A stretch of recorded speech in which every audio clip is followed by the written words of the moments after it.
Lieutenant Dangle himself, Thomas Lennon. What's going on with the mustache? Because I feel like I might have to send you like a cease and desist. This is an homage.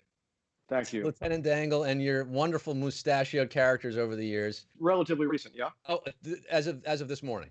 I woke up and I said, I got Tom on the show, and I've been watching a lot of 90s baseball on MLB Network in the absence of the 2020 season. I'm watching the 1992 season, and I mean, we're talking Sid Bream, Mike Lavalier, early John Smoltz. When men were men. Can I tell you a quick danger about the mustache? Yeah. There's like a first day where you're like, hey, it's funny. It feels funny. It's like a joke. And then a couple days later, you're like, no, this is who I am now. This is part of my persona. Like It takes hold of you. Were you almost forced to maintain that mustache due to the character for all those years? The first couple seasons were always fake. And I think I've got 4 old fake mustaches upstairs. But once you start doing the show for a while, and we end up, we did 88 of the old episodes, and 25 of the short ones. At a certain point, you're like, I don't want to deal with this dumb process of like glue on my face, and then it falls off, and then you got to take it off at lunch because otherwise you get gnocchi all over your mustache. Like, once it becomes a part of you, you just are like, some days you're just like, I think I'm just going to keep it for a while. And then wait till the world opens up and you go outside with the mustache, you're going to get treated different.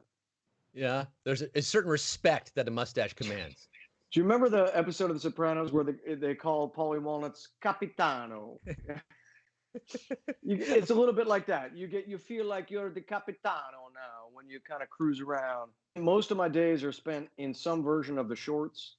If you go to my Twitter or my Instagram, one of the executives at Quibi, who's a very funny guy, Doug Herzog, who's always he picked up The State when we did The State at MTV.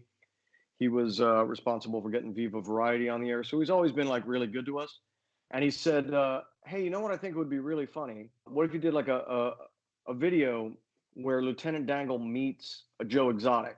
And I was like, "Well, this sounds like a whole day of work now for me." But I did do it, and if you check my Twitter, it's up there.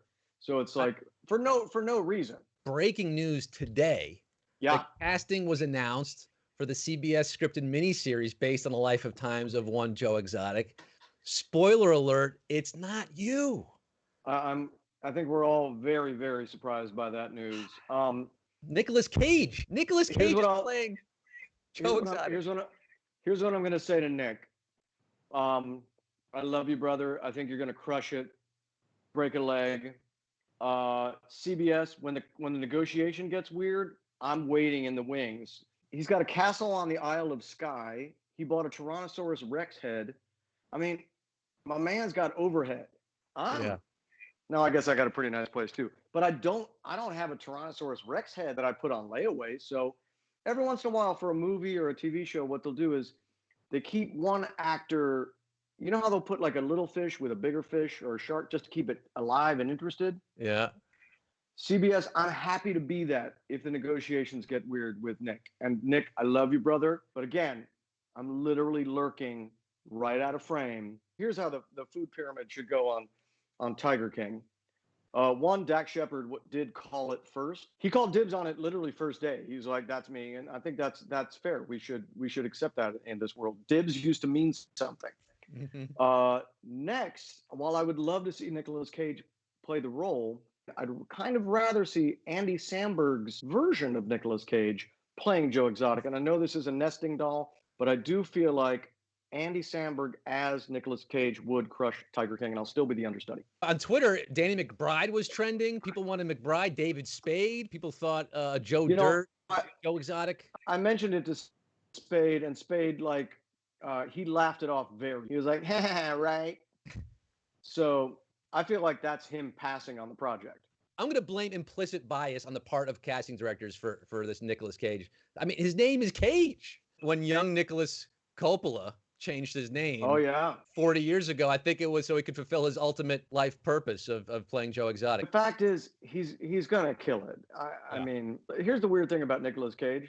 He's good in everything.